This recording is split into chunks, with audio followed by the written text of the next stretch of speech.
A'udzu billahi minasy syaithanir rajim. Bareng-bareng semua. Betapa dahsyatnya yang kita hadapi ini. Ya, tidak hanya retak ini. Ini wis cuil-cuil, ambrol-ambrol, jebol-jebol ra karuan, itu maksudnya Mas Herman. Tapi saya tertarik sama teman-teman Maia. Tidak ada yang cemas soal kepemimpinan nasional, Mas. Tidak mikir itu sama sekali. Apakah itu sebuah sikap fatal atau ketidakacuan mereka kepada masalah nasional? Saya malah melihatnya lain. Indonesia ini kayaknya memang ada dua gelombang, ada gelombang atas, ada gelombang bawah. Dan saya mohon kepada Allah, ya Allah, yang nyata di Indonesia adalah gelombang yang di bawah. Yang di atas itu dengan ombak berkecipak-kecipak. Yang akan bisa engkau singkirkan hanya dengan angin yang engkau hembuskan. Tapi yang di bawah, gelombang bawah itu, dia bergerak, bergelombang berdasarkan sejatinya relief dasar laut. Nek dasar laut ini, gelombangnya yang ini. Jadi itu alamiah. Nah saya melihatnya gini Mas Irman, iki engko sing didelok Gusti Allah iki sing dhuwur apa sing nisor. Nah aku njaluk sing nisor. Karena semua yang Anda omongkan tadi itu adalah persiapan Anda untuk suatu hari Anda yang akan di atas nanti. Ning awakmu duwe persiapan yang luar biasa. Wis luwih mikir, wis luwih tenanan, wis luwih punya kesadaran sejarah, wis sudah punya pendalaman-pendalaman nilai, sudah punya perluasan-perluasan pertimbangan dan lain sebagainya. Dan saya tidak nuntut terlalu banyak karena saya cuma mancing, oh lumayan iki garin terus ke dewe. Jadi jangan tergantung workshop yang di sini, itu cuma PR aja supaya dia menjadi file sehingga Anda akan memikirkan sengaja atau tidak sengaja. Jadi Mas Herman, saya tidak akan pesimis meskipun saya cemas kalau melihat ombak di atas. Ini enggak sederhana teman-teman sekalian. Ini sudah akan sampai ke Uni Soviet, Rusia, sudah akan sampai ke Turki, sudah akan sampai ke Arab, sudah sampai ke Amerika, sudah sampai ke Cina, sudah segala macam. Kita ini adalah janda tua yang diperebutkan habis-habisan. Kan gitu. Sebenarnya ini sangat mencemaskan. Kalau lihat retaknya enggak retak tok. Kalau Anda baca medsos, gue wis orang yang ingin saling membunuh, Thomas. Betul enggak? Kalau orang sudah ngomongnya sampai sebegitu busuk kepada sesama manusia, itu kan sebenarnya mereka sudah saling ingin memusnahkan. Jadi orang mengertak seperti yang dicemaskan Mas Hirman. Saya kira maksud beliau seperti itu. Cuman saya melihat tak pancing-pancing, tak rungok-rungok bocah-bocah iki tidak ada di gelombang itu sama sekali. Teman-teman ini adalah anak-anak yang memang oleh Allah, saya sudah sering bilang, yang di surat Al-Ma'idah 54, dan Anda memang dipersiapkan. Meskipun tidak akan clean, tidak akan fix, tidak. Ya. Tapi saya kira kalau hancurnya Indonesia, itu terjadinya paling di Jakarta, mulai harus pindah. Tapi kalau di kabupaten-kabupaten, di daerah-daerah, insya Allah sangat kecil prosentasenya untuk pecah belah atau untuk retak-retak seperti yang kita cemaskan pada malam hari ini. Nah aku ndelok Caca iki, alhamdulillah banget kok, gitu loh. Nah, jadi saya kira Mas Hirman mencemaskan sesuatu yang juga mulia dan Anda semua juga menjalani sesuatu yang mulia. Lah nek ana cah SMA iki, kelas pira le iku le? Lho, kelas 3 dhek wis duwe wis wani ngomong kurikulum piye to kok kaya ngene iki itu kuwi lho zaman aku menganut grup yok Mas. Kita dulu belum enggak ngomong gitu. Ini berarti Allah sudah mempersiapkan. Memang akan harus ada perubahan-perubahan tatanan, hukum, konstitusi dan seterusnya memang. Kalau tidak, apa yang sekarang sudah digadaikan, dijual belikan tidak akan bisa menjadi milik Anda kembali. Tapi Anda juga jangan terlalu terpesona kepada pemilikan dunia. Ojo khawatir. Kadang-kadang orang itu mendapatkan hikmah justru karena dia terbatas. Ono wong sing ora patiya sugih dadi apik banget. Ono sing rada melarat tapi apik banget. Begitu rada sugih sithik mulai elek. Begitu sugih malah tambah nemen sak piturute. Jadi sebenarnya ada ukuran-ukuran yang tidak dikenal. Karena kita ini terlalu kapitalistik, terlalu berpikir uang, terlalu berpikir. Tapi kan canom saiki ora. Cak saiki kan Anda sudah punya perhatian-perhatian yang luar biasa terhadap nilai-nilai yang sangat luas. Anda sudah menjalani takdib. Meskipun Anda bersekolah. Ora apa-apa, Mas. Ora apa-apa. Wong cah sekolah saiki nek ora nang makiyahan durung durung krasa durung sekolah kok. Apa jenenge kurang apa jenenge? Kurang gaul. Tidak gaul, nek nang makiyahan gaul lah kira-kira gitu ya. Saya tidak mengatakan makiyah unggul, makiyah rano, ora apa-apa, aku sudah bola-bali ya. Tolong jangan dipikir makiyah ingin kebesaran, ora no. Kita cuman mamayu hayu ning bawono kalau Jawa. Kita cuman ingin jangan sampai terlalu pekewoh kepada Allah. Wong Gusti Allah gaene mentes kaya ngono kok ming gepeng-gepeng wae, ming kopong-kopong wae. Jadi kita coba menumbuhkan semampu-mampu kita, kira seperti itu. Jadi enggak apa-apa, kita pembelajarannya pembelajarannya tingkat takdibnya Mas Tanto lah. Jadi mudah-mudahan Allah mengijabahi, karena itu sebenarnya kritik sangat titis kepada bangsa Indonesia yang sekarang sedang mengalami seperti ini. Wong kowe semut-semut ireng rano sing iso ngalahke malah anak-anak sapi. Anak mbok dadi sapi ning nggo beleh-belehane wong. Sak piturute monggo kowe wis tau kena mriyem ya. Sing sumute loro kuwi kowe wis kena kowe wis ngalami ning Surabaya iki digranat nanas apa kuwi mau sak piturute, terus malah kowe dicancang ning wit gori, akhirnya kowe dicacah karo pitik kan gitu. Jadi sekarang itu kita sedang dicacah-cacah pitik. Nanti kita hubungkan dengan 4 segitiga akhir zaman. Nah, tapi itu bulan depan insyaallah. Supaya Anda mengerti di mana Anda berada dan Anda punya alternatif yang keempat. Jadi ada segitiga singkat ya. Iblis, Dajjal, Ya'juj, Ma'juj. Sedang bekerja sangat intensif sekarang. Segitiga yang ketiga, yang kedua adalah Fir'aun, Haman, sama Korun. Sangat jelas di depan Anda. Segitiga yang ketiga adalah Ats-Tsulatsiyah Al-Muqaddasah. Kiai Kanjeng syukur bisa menyiapkan nomor Ats-Tsulatsiyah Al-Muqaddasah, yaitu takbir namanya? Hijrah Rasul. Mudah-mudahan nanti pemainnya agak lengkap bulan depan, amin ya rabbal alamin. Yang keempat adalah segitiga ma'iyah, segitiga cinta. Karena semua akan terangkum di situ. Apalagi sudah dengan penjelasan mengenai umat Nabi Muhammad adalah semua orang-orang yang beriman. Artinya dia tidak mungkin bekerja untuk mencelakakan siapapun. Gitu loh. Asalkan engkau punya komitmen dan garis yang jelas, cinta dengan Allah Subhanahu wa taala. Siapapun nama Allah itu, enggak usah kita berdebatkan sekarang. Dan kita enggak perlu berdebatkan sampai kapanpun saja. Wong kowe iki dudu Gusti Allah, dudu malaikat Jibril, dudu sapa-sapa, termasuk aku juga. Gitu ya misalnya ya. Oke. Sekarang kita dengarkan Sabrang berarti, setelah itu Pak Muzammil. Silakan Brang. Assalamualaikum warahmatullahi wabarakatuh. Dari tadi saya belum salam, belum megang mic. Oke. Yang saya lihat dari apa yang terjadi di sini, dari percakapan itu tadi, saya tidak akan membahas tentang tematiknya. Karena kalau saya melihat, saya sendiri melihat apa yang dilakukan Cak Nun, apa yang ditulis, apa yang dikatakan dan seterusnya adalah trigger dari sesuatu yang ada di dalam diri pendengarnya atau pembacanya. Jadi yang saya lihat triggernya adalah kemudian terjadi ada pandangan, ada informasi ternyata teman-teman muda ini banyak gagasan, banyak simulasi, banyak pemikiran yang artinya mesinnya berjalan, mesin pikirannya berjalan. Kalau mesin pikirannya sudah berjalan, kalau kayuh sepedanya sudah, kalau pedal sepedanya sudah dikayuh, sudah bisa berjalan, yang diperlukan kemudian adalah keseimbangan.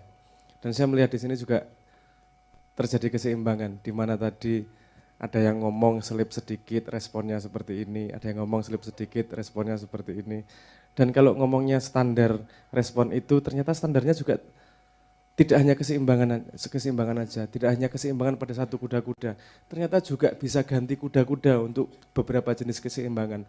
Karena selip yang terjadi pada kalimat-kalimat awal yang tidak terlalu tepat ketika ditabrakkan dengan standar kalimat yang dikeluarkan oleh Pak Tanto, itu seharusnya kalau keseimbangannya pada kuda-kuda yang sama akan terjadi reaksi yang lebih besar. Tapi ternyata bisa mereposisi diri untuk bisa menerima informasi, memfilter, distilasi dan mengkurasi informasi tersebut sehingga bisa diambil intisarinya. Ini menurut saya sudah modal luar biasa. Dan jadi saya hanya pada konklusi yang sama dengan Cak Nun bahwa masa depan Indonesia tidak benar-benar gelap kok. Kita masih punya mesin-mesin pemuda yang berjalan luar biasa dengan modal keseimbangan, dengan modal kuda-kuda yang lincah. Dan satu lagi ditambah ini tadi betapa kita banyak tertawa dari segala sisi, itu semua dilandasi oleh cuaca kemesraan. Dan menurut saya tidak ada model yang lebih lengkap daripada itu untuk menyongsong Indonesia masa depannya. Alhamdulillah semoga kita semua bisa menjaga ketajaman berpikir, keseimbangan berkuda-kuda, kelincahan untuk menjaga kuda-kuda pada perkembangan zaman, dan terus bisa menjaga cuaca, kedamaian dan kemesraan lagi-lagi untuk menyongsong masa depan. Karena jawaban masa depan hanya bisa dihadapi dengan inovasi kepala yang penuh dengan keseimbangan itu tadi. Konklusi saya mungkin itu saja, nggak panjang-panjang. Matur nuwun, wassalamualaikum warahmatullahi wabarakatuh. Terima kasih, Brang, terima kasih. Saya ngeresponnya gini, dikit aja. Reposisi pada Sabrang yang diungkapkan Sabrang adalah bahwa Anda sudah berada pada pekerjaan yang tepat di zaman yang tepat untuk zaman berikutnya yang memang menunggu Anda. Semua masih gelap, tetapi yang tidak gelap adalah bahwa Anda mengerjakannya dengan benar-benar. Lumayan kok, istiqomahmu lumayan, alhamdulillah. Dan cuman yang saya cemas cuma satu, asal gini, harta benda Indonesia dihabisin, tambang-tambang dikuras habis, keuangan Indonesia tidak di tangan orang Indonesia dan seterusnya. Ya, saya tidak perlu kasih contoh-contoh nanti ke 1-2 nanti, gitu ya. Tapi pokoknya menurut saya jangan cemas soal materi. Apakah itu untuk menumpuk-numpuknya atau untuk kehilangan? Kedua-duanya tidak boleh cemas. Tidak usah cemas bahwa Anda bisa atau tidak bisa menumpuk harta benda, dan juga tidak usah cemas bahwa Anda akan kehabisan harta benda. Allah Maha Besar, akan terjadi daur ulang yang luar biasa. Dan itu hanya soal reposisi kalau kata Sabrang. Itu nanti soal perubahan kalimat sedikit semua sudah bisa menjadi milik Anda kembali. Itu pun kalau Anda terpesona kepada harta benda. Tapi saya mohon Anda tidak usah terpesona kepada harta benda karena Anda ini cuma hidup sebentar untuk hidup yang selamanya. Karena Anda ini cuma sudah tahun, 70 tahun, 80 tahun. Wabtaghi fima atakallahu darul akhirah walatan sanasi baka minat dunia. Besok kita omongkan nasib bakat itu, saya tanya sama nasib bakat, nasib sama takdir itu bedanya apa? Coba Anda browsing nanti. Ya Anda nanti akan menurut saya bagaimana nanti saya kasih tahu bulan depan sambil kita menunggu kembali dalang dari gereja. Oke ya, jadi teman sekalian, aku njaluk kowe ojo cemas soal dunya. Asal Anda fal ya'budu rabb hadzal bait yang berjanji alladzi at'amahu min ju' wa amanahu min khauf. Rasa cemas. Sing penting kowe tandang. Cuman nasibmu di dunia itu bukan sugih pemelarat. Nasibmu di dunia adalah ketepatan kerjaanmu, ketepatan posisimu, ketepatan tandangmu, ketepatan posisimu di dalam suatu struktur, dalam satu bagian manajemen, di dalam satu arti ketepatan bekerja, ketepatan menempatkan diri. Jadi nek kowe iki nasib karo Gusti Allah dadeke suket ya aja berjuang dadi wit kelapa. Sebenarnya itu aja. Nasib itu adalah ketentuan Allah yang sifatnya menyeluruh total dan tertulis di Lauhil Mahfuz. Kowe bakat iki, cenderung iki. Kowe aja nglakoni sing dudu kowe. Kalau takdir itu adalah keputusan-keputusan kasuistik atas keseluruhan nasib itu. Gitu ya. Jadi misalnya kowe kudune ketemu sapa ning Malioboro wis kencan, alah jebul takdire bicara lain, kowe selip sak menit njur ora ketemu itu takdir. Tapi kalau nasib itu adalah keseluruhan dari ketentuan Allah pada hidupmu. Kowe nek kucing kowe aja ngirik. Nek kowe wedhus kowe aja nyapi, nek kowe kebo aja gajah, sak piturute. Temukan dirimu masing-masing dan percayalah kepada Allah. Bahwa Anda dihidupi sebagai kerbau, Anda dihidupi sebagai kambing, Anda dihidupi sebagai apapun saja asal Anda setia kepada dirimu. Saya membuktikan kepada Tuhan, kepada saya, dan Tuhan saya buktikan di dalam hidup saya, sampai umur 66 tahun ini saya melakukan itu. Walatan sanasi bagaimana dunia.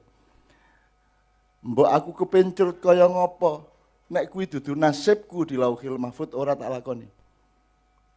Mbok aku entuk emas sak ton ning ngarepku, nek kuwi dudu nasibku di Lauhil Mahfud ora arep tak jemok. Ayune kaya ngopo? Sing tak trimo dadi bojoku adalah yang tertulis di Lauhil Mahfud. Lho piye carane ngerti? Ayo dititeni bendina. Dititeni dirasake bendina. Sebenarnya sekolah itu, untuk membimbing orang untuk mengetahui nasibnya. Kok saiki sekolah nggawe nasib dhewe. Kabeh dikongkon nek ora kedokteran ya farmasi, nek farmasi visipol, nek visipol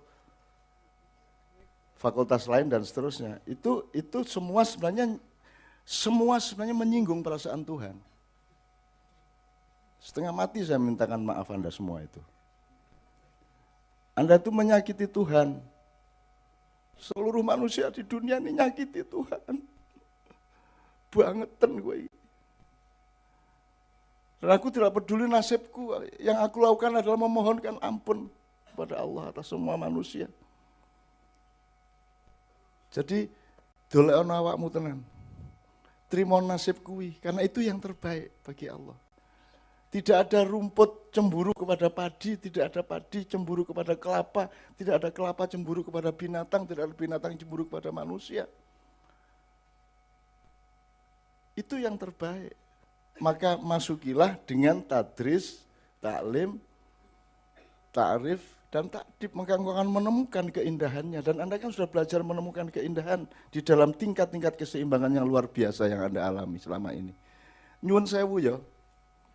Ke zaman Nabi Adam orang ana wong nglumpuk semene kae, kadang-kadang sampai 20.000, 30.000, nganti jam 2 bengi jam 3 bengi ora tau ana. Zaman Kanjeng Nabi ya urung semene kae wonge. Terus ya orang nglumpuk nganti semene suwene iki. Dan Anda luar biasa. Mas Tanto yang kayak begitu Anda punya balance ya untuk menerima. Anda coba saiki Kristen, Islam ngene iki minoritas, mayoritas macam-macam, wah temane ora karu-karuan. Coba di sini begitu mesranya. Ora ketangku ya kupluke biyen ya dicolong saka aku biyen.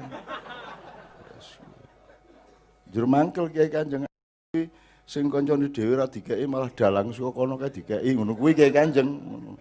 Ning saiki wis ora dienggo ben ora nglarani Kiai Kanjeng. Ngono kira-kira. Itu maksudnya ya. Ngerti maksud saya?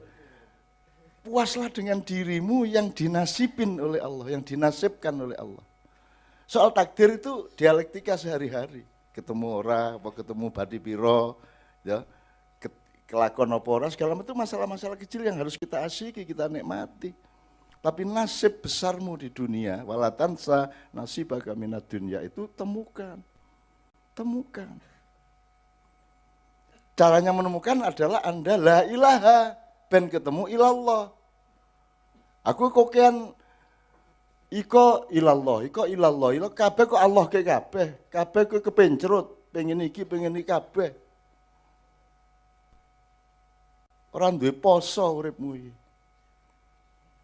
Urip ki mung poso, apa sing ora poso kok sekono to? Sing ora poso ki apa? Jadi nomor 1, hidup itu berpuasa. Berpuasa itu bukan orang mangan subuh nganti maghrib. Poso itu adalah Anda mengerti batas Anda Anda mengerti diri Anda mengerti zat Anda mengerti sifat Anda mengerti karakter Anda dan seterusnya.